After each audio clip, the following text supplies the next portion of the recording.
You might need to get rid of the waiting room, right? Otherwise, it's okay, great. Yes. I think people are still joining now. Yeah. Yep.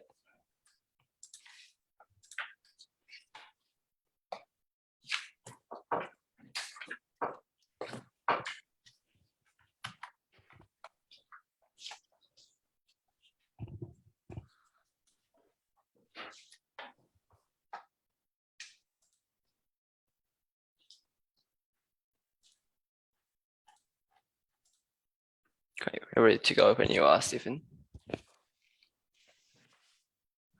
All right, well, good afternoon, everyone. At least good afternoon from, in terms of Canberra time, and good morning if it's still morning where you are. Thank you very much for joining us for today's lecture. This is the first in a series that we're putting on together with our Development Policy Centre and the Ewha Foundation. And many of you will know this time of the year, we're normally looking forward to the Australasian Aid Conference that typically would have taken place next week on the regular schedule. And, you know, we haven't been able to do that because of COVID for a couple of years. But you know, very encouraging announcements about borders reopening, and we are hoping to resume it next year. But in the meantime, we thought it would be great to bring back some of the speakers we've had in the past and run a sort of a virtual series online. So that's what we're doing, and it's great to be able to kick it off. So I'm just going to make a few opening remarks. My name is Stephen Howes, and I'm the Director of the Development Policy Centre here at the ANU. And then I'm going to hand over to our co-host, Anthea Mulakala, who will introduce the speaker and moderate today's session. Let's begin by acknowledging the traditional owners of the land on which we're meeting. Of course, that will depend on where you are. But for those of us in Canberra, on behalf of those of us in Canberra, I'd like to acknowledge the Ngunnawal people and pay our respects to their elders, past and present. Let me just make a few brief remarks. Today's speaker, Anthea, will give her a proper introduction, but I would like personally to welcome Professor Yunmi Kim and really thank her for kicking the series off. You might remember Yunmi from 2016, where she was one of our keynote speakers and she spoke on the SDGs. Actually, I think I met Yunmi first back in about 10 years ago in Korea, where she gave some comments on a paper I gave, and sort of I always remember her very gentle comments, which managed in a kind way to demolish some of my main arguments.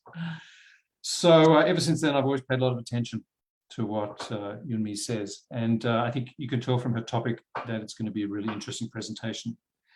And then I'll just flag that we have got a series. We've got, you know, it pretty much mapped out for the first half of the year. We're doing about one a month. And I'll just flag our next one is on the 1st of March, which is a bit less than a month from now. Again, it's on a Tuesday. We're going to try and stick to a Tuesday. The time will vary depending on where the talk is, but this will be, again, 12 o'clock Canberra time. And our second speaker is Masood Ahmed. You'll actually remember Masood from our last conference. So that was 2020, just before borders closed. And he spoke then actually on the emerging debt crisis, and he's going to revisit that topic in the light of COVID. So I think that'll be a very powerful speech. And I encourage you all to come along on the 1st of March. Just look on our website for details on that. In terms of today's event, again, welcome to everyone who's joined on our Zoom seminar. You know, we are running this as a seminar. It is more open-ended than the more controlled webinar. So please, everyone, behave. But it's great to be able to see all the faces, I think. And so do turn on your video if you can. Make it more like we're all in the room. There will be a Q&A session at the end. So bring along your questions, but also the chat function is working. We haven't disabled the chat function, so don't abuse the chat function, but please do use it. And do put your questions up. You know, that gives more people a chance. It's more efficient. So let's use the technology that we have. Please use that chat function. And that I also want to mention, as well as the 50+ people we have here, a lot of people are going to be joining on Facebook, where we are live streaming on Facebook. So I think it's great to have such a good turnout. But I'm not surprised, given the reputation of our conference given the eminence of our speaker and given the nature, given the topic on which you'll be speaking. But that's enough from me. So I will hand over to Anthea. Many of you will know Anthea Mulakala, who's a senior staff with the Asia Foundation, and right from the start has been a driving force behind our Australasian Aid Conference. And it's really appropriate to have you hosting, Anthea. So thanks very much, and over to you. Thank you very much, Stephen. I'm really delighted to be here. It's unfortunate we can't be in person, but this is pretty good. And I'm also really pleased to introduce President Ewha Kim as our inaugural keynote speaker in this series, and to also wish her a happy Lunar New Year. President Kim, as Stephen mentioned, participated in the 2016 Australasian Aid Conference on the panel on aid effectiveness and the SDGs and what they meant for Asia. And I remember also meeting President Kim more than a decade ago, when she was a pioneer in articulating distinct Asian approaches to development cooperation at that time when Korea was about to join the DAC. In addition to her presidency of the distinguished and very beautiful Ewha University in Korea, she continues to research and provide high-level advice on critical issues related to the SDGs, to women, human security, and development effectiveness. Her illustrious bio is available in more detail in the chat. And President Kim, while we wish this event could have been in person, we are very honored to have you online. So I'll turn it over to you and welcome you. Thank you very much, Stephen and Anthea. It's such a pleasure to reunite with you, although this is via the Zoom meeting. The topics that you're dealing with at AAS series is so dear to my heart. And even though I started working as the president of my alma mater last year, I continue to be engaged and participate in research as much as I can, because it's so critical. And as I will present in my talk today, SDGs, the United Nations, the work that you all do and I do is ever more important. So thank you very much for this platform to talk about this very important issue for me. Should I get started? Okay, let me use the my screen. Oops.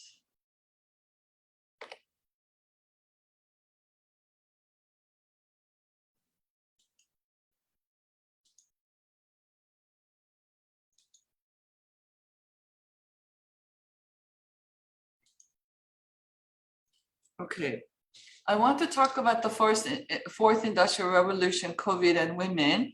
I want to talk about what this has meant for development cooperation and the lessons that we learned from the UN SDGs and the Global Sustainable Development Report 2019 that I participated. I also want to touch upon how this has affected women. There are these unseen, unknown, unthought victims of COVID-19 that are sort of hidden from the main limelight, but I want to touch upon developing countries, development cooperation, and women. So this is my reasoning or thinking. The fourth industrial revolution has challenges to development cooperation, women. There have been warnings about what this fourth industrial revolution may mean to development cooperation, to developing countries and women. I touch on that issue from the UN SDGs and the Global Sustainable Development Report that I worked on, because I think the lessons that we drew from these are still very valid and in some ways more valid now with COVID-19. The fourth industrial revolution and challenges to development cooperation women is my first section. As you all know, the first industrial revolution was 1765 to the second, third, and now we're talking about the fourth industrial revolution. New technologies, IoT, Internet of Things, AI, big data, cloud, cyber, physical system. These are all becoming very common topics. And I wanted to think about what it means for developing countries, what it means for inequality. There are obvious benefits of artificial intelligence as part of the fourth industrial revolution, or in some parts of the world, the term digital transformation is more readily used.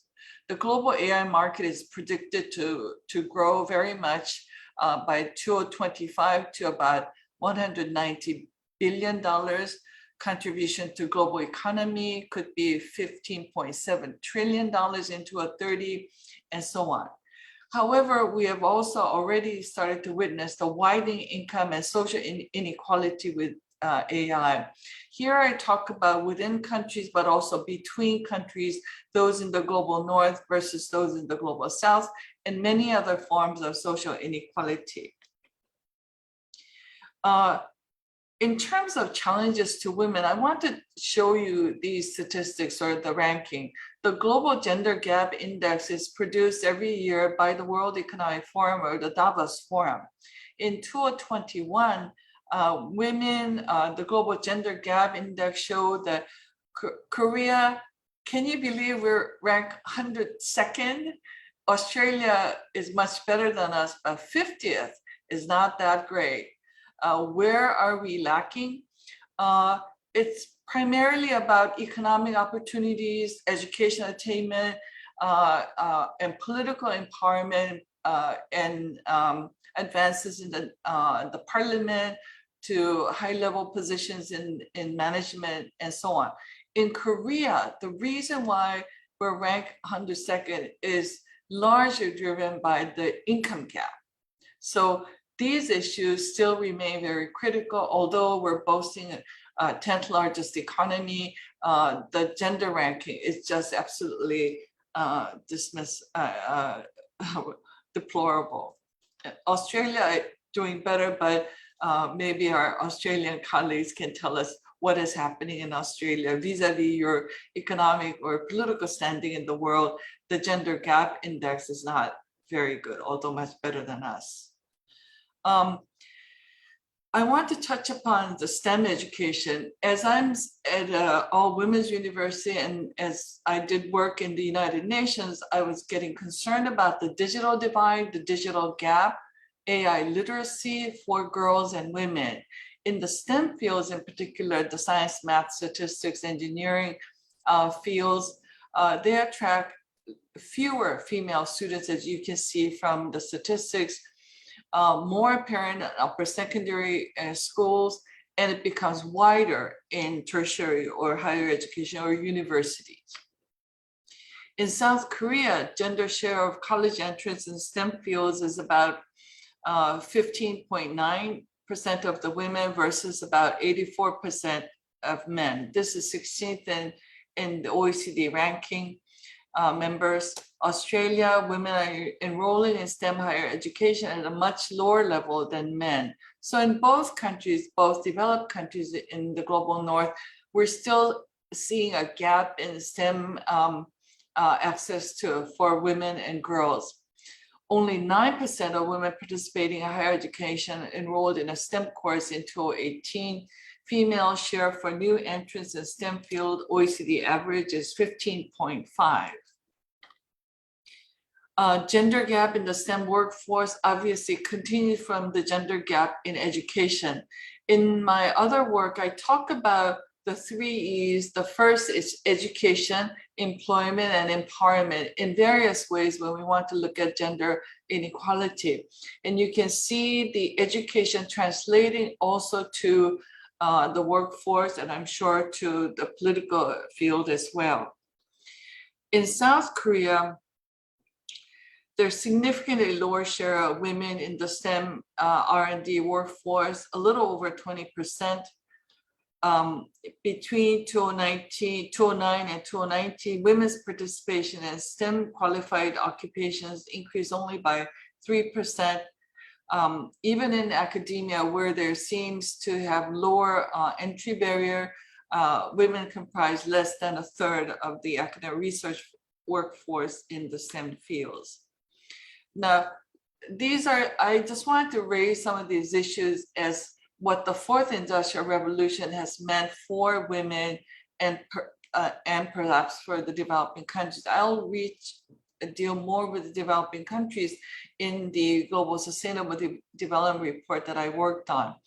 UN SDGs and Global Sustainable Development Report. This is a very famous chart that you all know by heart now. I test my students on the 17 goals. It's much difficult than the 8 goals in MDGs, but this reflects the complexity of the problems that we face. And also, this is, I think, a very good result of a very democratic process that we had working in for SDGs that involve, try to involve as much and many people from around the world that gave different problems they were faced with. The Global Sustainable Development Report 2019, when we were working on MDGs, the UN has produced yearly reports, but the member states said that you need to do a more critical assessment of the SDGs. So every 4 years, the member states have asked the UN to put together an independent group of scholars from around the world, scientists, and to produce a more critical appraisal of the SDGs. And the first one was the Global Sustainable Report, and I was very honored to participate. This is our team. It's a very multinational, very interdisciplinary, gender balance, and so on. This is the report that we had worked on for 2.5 years. We said the future is now science for achieving sustainable development. Let me share, these are some photos when we presented it to the UN Secretary General in 2019 on my birthday, it happens to be, and the fireside chat when I was talking about the gender issues.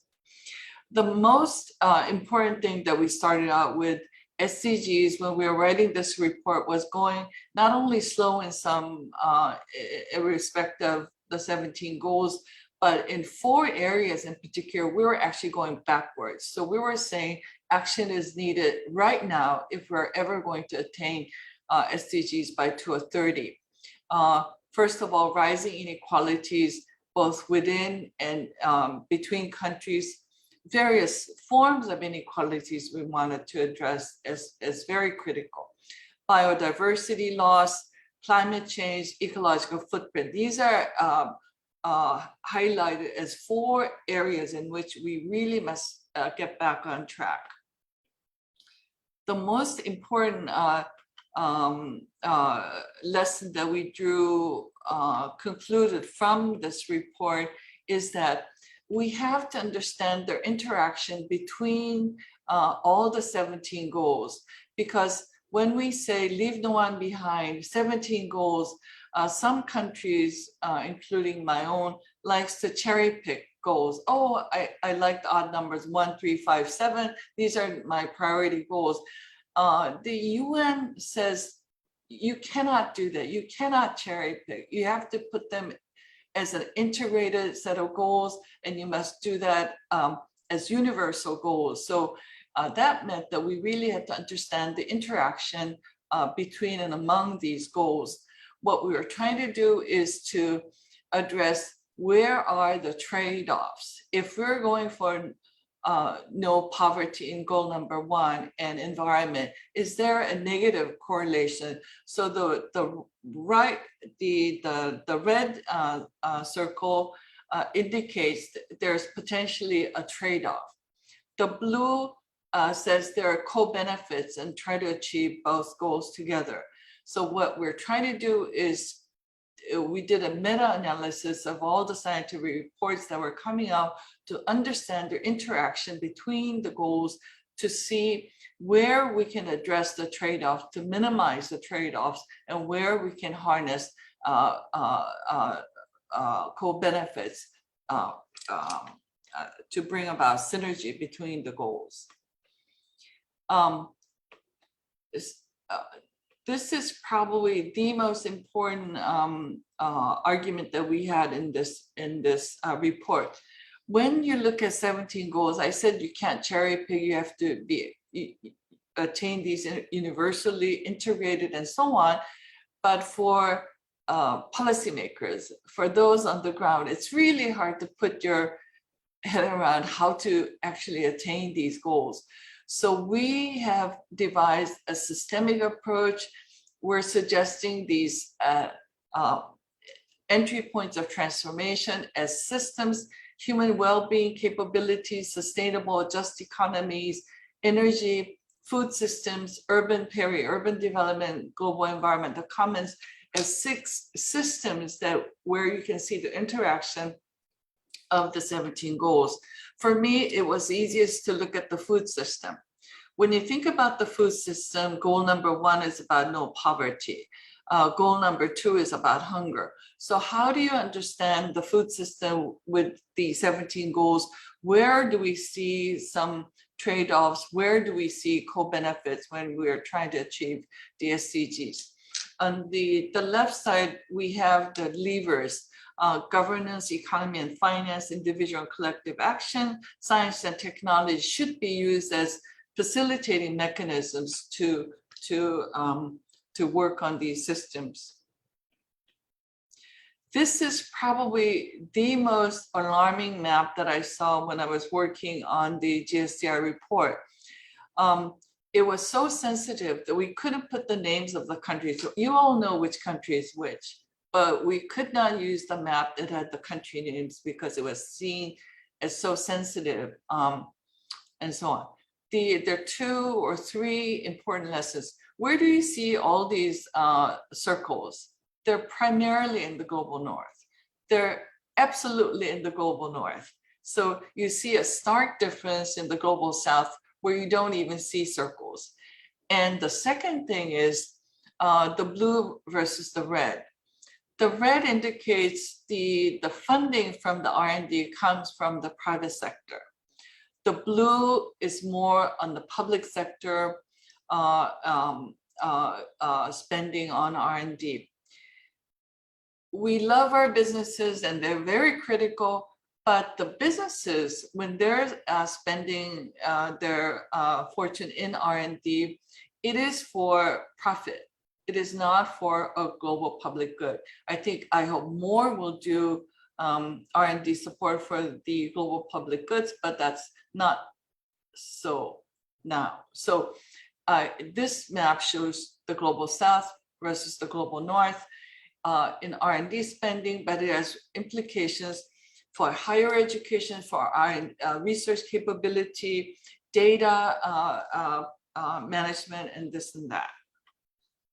So I was, and then I was also becoming a very important person to talk about gender. Very few of us on the panel were interested in gender. Although I'm not a gender specialist, I felt someone had to talk about it and someone had to do more serious work on gender inequality.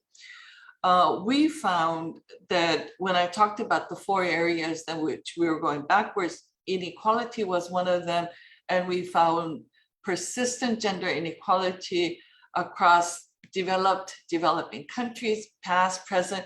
There's no country in the world that we can see as having gender equality. And if you look at the report from the World Economic Forum, they say it would take over 100 years to reach gender parity. So gender inequality, why I found it so critical, is it is often compounded with other forms of inequality, including poverty, health, education, energy, disaster risk, and so on. So the most likely to be left behind in the SDGs are girls and women, persons with disabilities, indigenous people, among others, those people living in far away areas, remote areas. The reason why this is so critical is gender inequality limits the opportunities and capabilities for girls and women, exacerbates those women in poverty, and contributes to intergenerational poverty and inequality. So the vicious cycle of poverty cannot be broken if we do not tackle this issue. So the main conclusion is we need to think about the gap in science and technology innovation between global north and the global south. And I talk about the importance of higher education is critically needed in the global south, We must use official development assistance or private sector assistance and South-South cooperation to assist developing countries to reduce the gap in STI. If we only have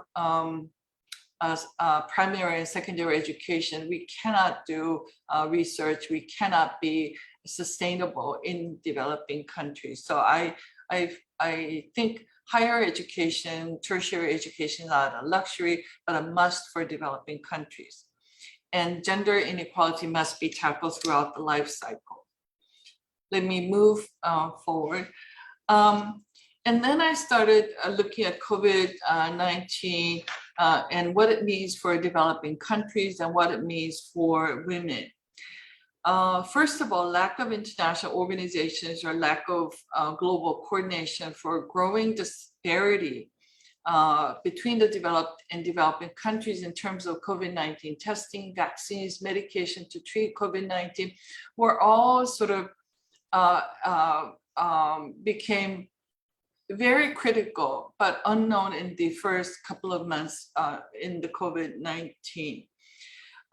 Developed countries, unlike previous pandemics, were hit by COVID-19 like no other pandemic. So developed countries were looking after its own citizens, and we got media reports in the earlier phase of COVID-19 that perhaps COVID-19 is not affecting the global south because they're in a different climate and they're more immune to different viruses and so on, which turned out to be false. And we have seen a major outbreak in developing countries.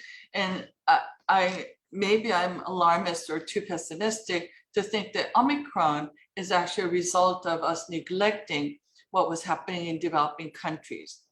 There's also been a sharp decline of the world economy, in particular trade, foreign direct investment, labor migration, tourism, which all disproportionately affect developing countries, and their ability to rise above this is very hampered. I'm really concerned about the long-lasting impact this may have on developing countries. We have seen a sharp rise of extreme poverty for the first time since 1998, breakdown of the global public health system, reduction of international development cooperation of foreign aid. Does the global south have the capacity to recover is my question. So even if we're able to get rid of or learn to live with COVID-19, the impact that it had on developing countries, can the developing countries really recover fully after the COVID? The ODA is mixed. Some countries increase, but some decrease. This is only up to 20. It shows a slight increase, but the overall increase is not proportional to the need created by COVID-19. And you also, I also addressed the slowing of the global economy, which disproportionately affects developing countries. The extreme poverty increased into a 20 for the first time since the late 1990s. Recovery is uneven. Richer countries are decreasing poverty at the same or better rates than pre-COVID, but poor countries are increasing poverty at a rate much higher than pre-COVID. Universal health coverage. Nobody, did you notice that nobody is talking about UHC? This was a big mantra of the World Health Organization, WHO, and the UN said universal health coverage is a very important goal for the whole world.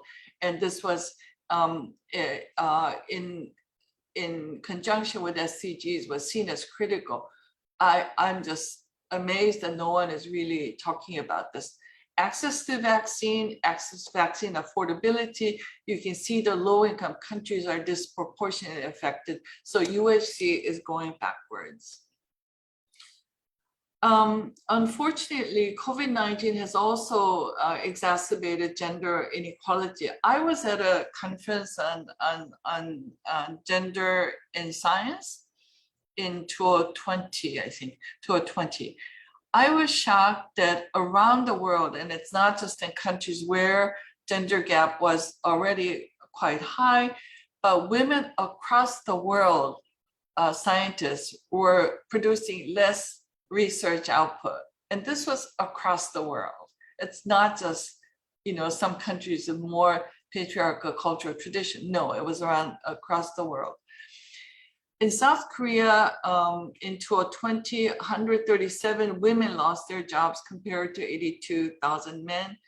The probability of losing a job for married women has more than doubled. Australia, women's labor force participation rate fell to an all-time low of 57.5 in May of 2020, a 3.7 decline in 3 months. So you can see that I was talking about the global north versus the global south, but within countries, the gender gap has grown wider. Why? School closures, online schooling, other care responsibilities have fallen disproportionately to women around the world. And as I have to stress, around the world, not just in a few countries where there was much stronger gender inequality. No, it's across the world. Over 56% of women reported increase in casework during the first half of 2020 in Australia. 38% of women reported they do most of the unpaid care work compared to 11% by men. So my concluding remarks are, the red are sort of my conclusion about the context that we're living in the fourth industrial revolution. COVID-19 have exacerbated the conditions of the global south or developing countries. Global coordination or global cooperation, including ODA, including development cooperation to assist the global south, has weakened substantially. The fourth industrial revolution and COVID's unseen victims. We don't necessarily equate in an equation, see that inequality should be a big issue, but rising inequality between countries, rising inequalities within countries, especially gender inequality, has exacerbated. I'm sure there are other measures of inequality that we can look at, and probably has worsened as well. The green are sort of my call to action, or hoping that somebody would listen and do something about these things. Is the global international governance is really needed to tackle global problems and to provide global public goods. The GSDR, the Global Sustainable Development Report 2019's call to action, although I didn't go over it in detail, I only talked about gender inequality. There are other issues about climate change, biodiversity, and so on that we have addressed. The 2019 call to action is still relevant and more critical to tackle COVID-19, climate change, and global problems. And much work is still needed at the global level, as well as national and local level, for all of us to live in prosperity, equality, and peace. That's it. Thank you. Thank you so much, President Kim. Your remarks, I have to say, were very sobering indeed, though you gave us a very deep dive into the intersection between COVID, the SDGs, and gender. We're just waiting now. The floor is open for questions in the chat. People can also raise their hand, but maybe I'll just kick off. One thing that struck me as you were speaking, obviously the SDGs, delivering them is more important than ever in the face of the pandemic. And I think you really stressed that point. At the same time, it seems like COVID and the accompanying geopolitical tensions, which you didn't talk too much about, this has really shifted priorities away from global public goods, away from collective action. Do you see that happening? How do we overcome that situation? I talked about how the COVID-19 has actually exacerbated some of the things that were already happening with the fourth industrial revolution. I think when we hit COVID-19, it just went on an accelerated mode, like you were pushing on your gas pedal in your car, and For us at the university, we were talking about we need to do more online education, and students are more interested in self-learning and this and that. But we're saying, oh yeah, maybe, you know, when after I retire, we'll do that. Somebody else will take care of it. But with COVID-19, we have to go like overnight into 100% online education. We were not prepared, but we had been warned, and that's the message. With the COVID-19, as I mentioned earlier, the global north, the so-called developed countries were affected by COVID-19, or the news about their being affected by COVID-19 gave developed countries to have a more domestic focus on COVID-19. In the meantime, the geopolitical rivalry between the US and China at the time in 2020 was seen as WHO is too much within China's grasp. US was in rivalry with China, and thus we can't play with the enemy's friend, WHO, United Nations.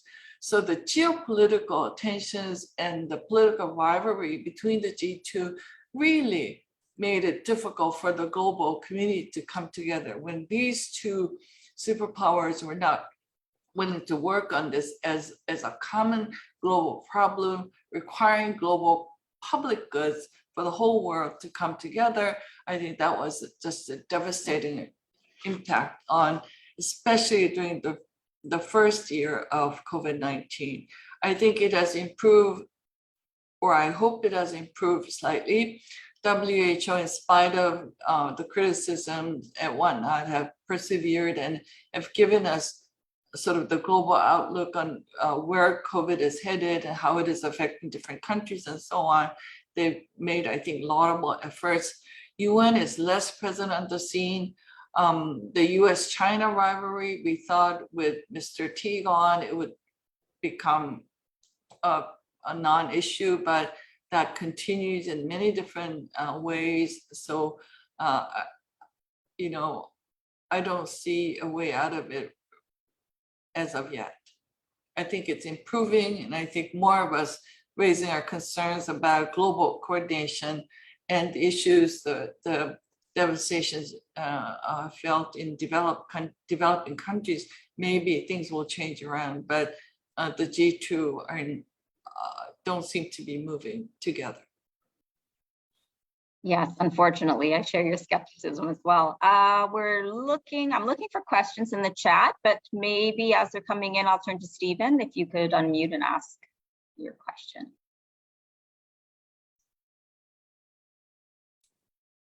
Okay, thanks, Anthea, and thank you, Professor Kim, for that. That was it was good to step back and think about these things. I mean, I guess I'd be interested in like when the sort of call to action. I mean, which going beyond the US and China, you know, what's the situation in Korea? You know, I don't see the Australian government responding to a lot of those calls for action. Do you find your own government sort of sympathetic, or which governments do you think are sort of trying to make a positive and trying to retain that emphasis on global public goods, you know, beyond the immediate challenge of COVID and the sort of nationalism that we're seeing?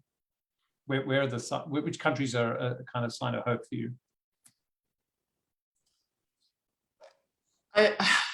I'm usually a very optimistic person, as Anthea knows from all these years. It's very hard for me to have optimism at this point. I have really not seen much evidence that developed countries are willing to assist developing countries. I mean, we had the sharing of vaccines and so on, but I think dragging our feet, doing it, but not wholeheartedly. So I haven't seen, I can't say which are the champions. My government has participated, but I can't say it's a champion as of yet. It's, and the thing that worries me, it's not an afterthought of after having provided your own citizens with vaccines and medical treatment, but you have to do it together. Because this virus is not going to stop and say, oh, this is end of the Korean Peninsula. Now, let me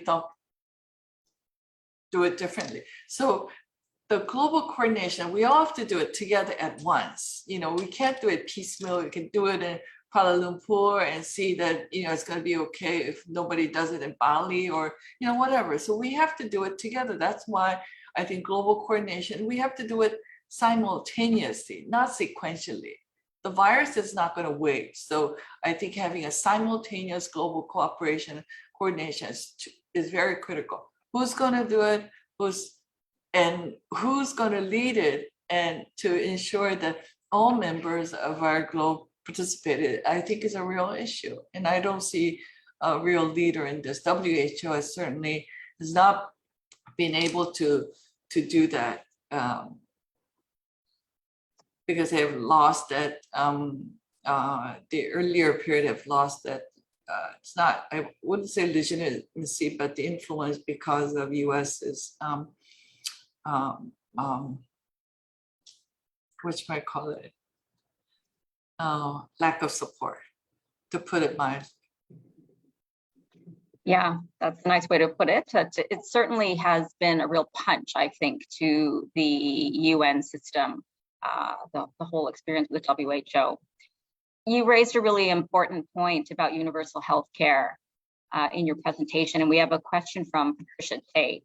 She asks, with many countries providing free testing, vaccine, and treatment for COVID for public health reasons, do you think this will help push forward the realization of universal health care? I certainly hope so. That I have seen more countries are now willing to provide these public goods to the world, but they've been very slow. So we have seen the exacerbation of COVID-19 before we got on board. So I think we started this a little too late. But as with the SDGs and the call to action, I think UHC is even more important. The universal health coverage is even more important. There are three elements of the UHC, like access, availability, and so on. And these are very critical issues, and they apply directly to COVID-19 testing and medication. But I just found it sort of surprising that it's a lacuna of these important issues. And when I was preparing for the presentation, I said, gee, what happened to UHC? Nobody's talking about it, as if it's a bygone. And I say, put it up front. This is the most important agenda now. Yeah, absolutely. Turning to the very important topic of women, we have a question from Alex Jackson. What kind of projects do you expect to be impactful at tackling challenges faced by women in developing countries post-COVID-19?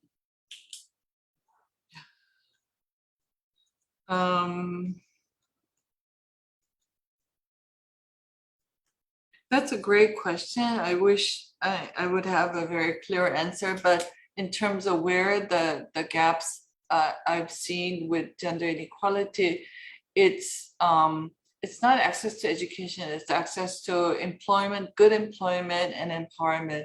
These are still problem areas, and it's been exacerbated with COVID-19.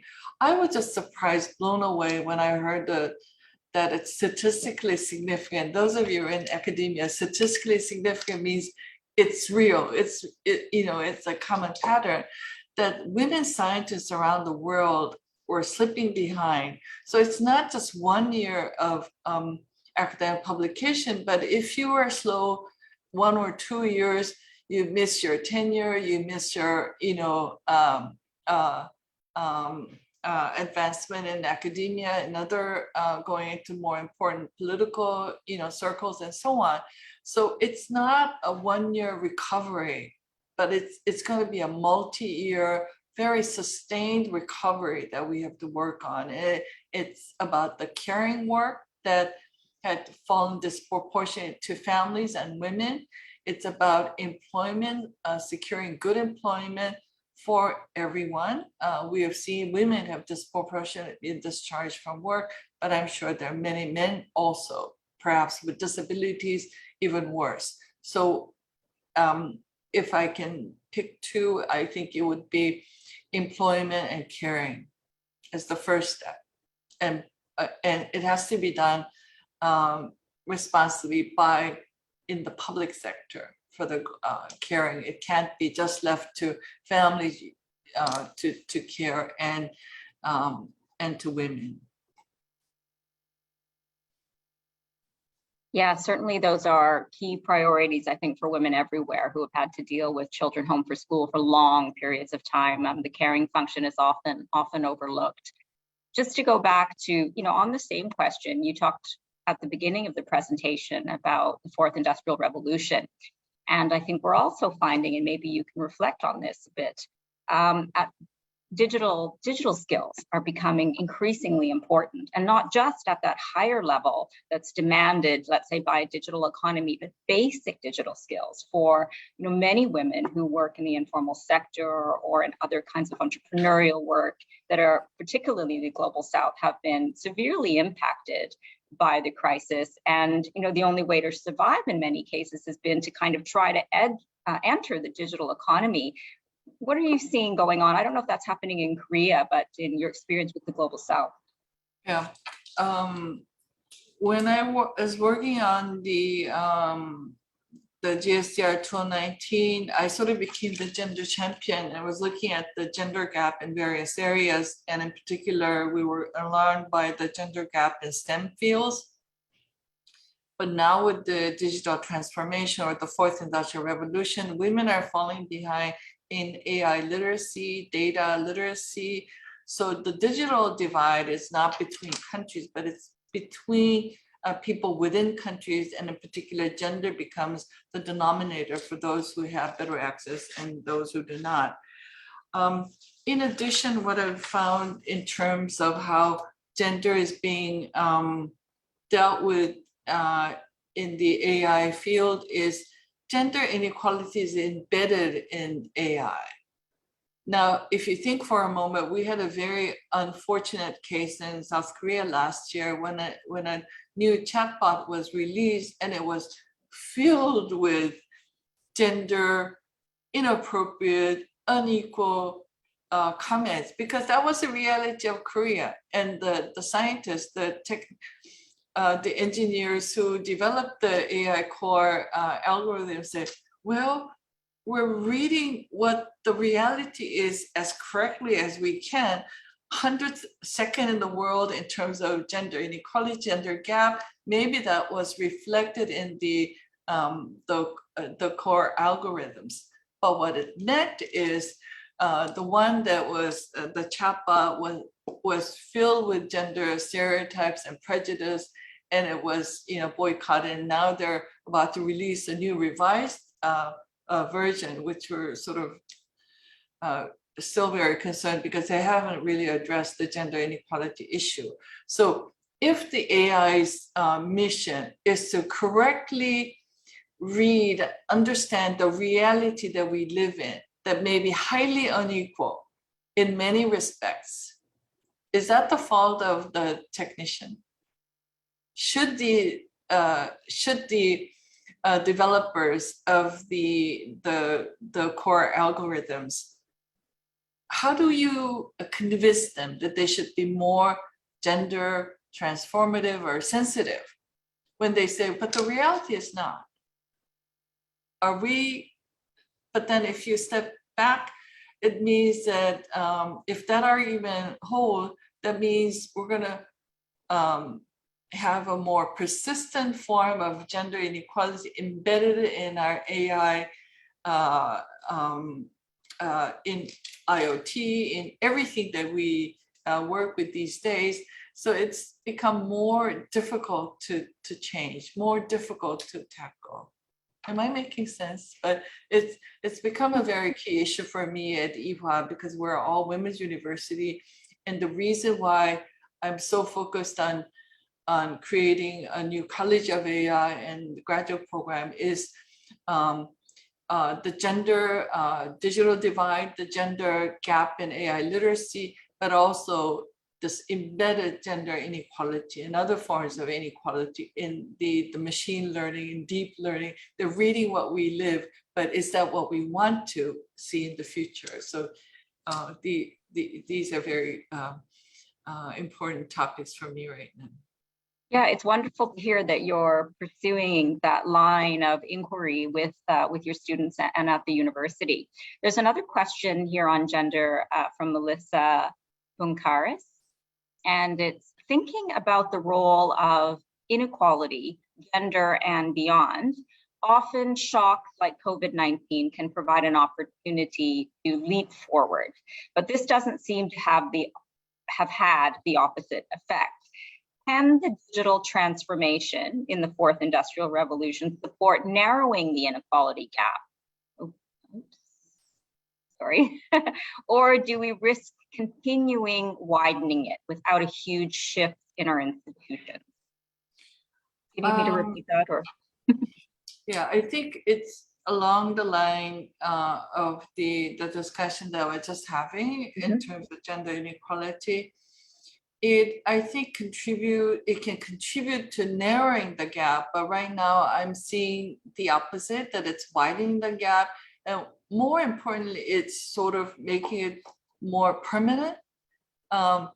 If it's a law, it's a regulation, then we social scientists and like-minded people can protest and do social movements, activate, do research to help correct that. But this is done by those who are making the core algorithms, technicians. And once the AI is embedded with inequalities, it's very difficult to change. Because Anthea, I don't think you have the know-how to change the algorithm. Would you be able to change that? I think it's very difficult. So it's the problem is, I think it's going to fixate the inequalities that we have and make it even more permanent and more difficult to change. So that's the concern that I have. So at Ewha, what I'm trying to do is have the people who are working on core AI skills, they have the gender sensitivity to move forward. So it's going to take a lot of time and energy to train everybody and convince everyone that they ought to do that. But I think at Ewha we can start doing more in terms of research and education with a more gender transformative, gender sensitive approach, even with AI. Thanks. We have a couple of questions coming in, although we're running out of time, so I'm just going to take them in order. There's a big question here for you from Sadhana Sen. He says, you mentioned the role geopolitics plays with development. Aid in the Pacific today seems largely dispersed bilaterally, more to win influence with Pacific governments and less with long-term sustainable growth in mind. What are your views with regards to aid effectiveness in such a scenario? You mentioned meeting SDG goals. Do development partners really care? It seems more rhetoric and platitudes. Who holds the international development community to account on these things? Be it with healthcare or gender. Money is thrown at projects, but not so much with results. So, a bit of frustration there. If I can read the question, I can answer a little better. The aid effectiveness was a very big agenda for OECD, and they wanted, and it was really the agenda of the developed countries rather than developing countries. I think it still was the language of the aid providers, rather than the development partners who are receiving aid. And aid effectiveness, I think, was more critical for developed countries, but for developing countries with whatever amount of aid, we want to see the impact it will have on our country, society, economy. So the agenda that we introduced at the Busan High Level Forum in 2011, the fourth high-level forum on aid effectiveness, we wanted to see a paradigm shift. When we think about aid, it's really critical to think about how to best provide good aid to developing countries. But we also wanted to go one step further to see, is that aid going to have some impact on its long-term sustainability and development so that countries can graduate from aid? So our aim was really moving ahead of aid effectiveness to development effectiveness.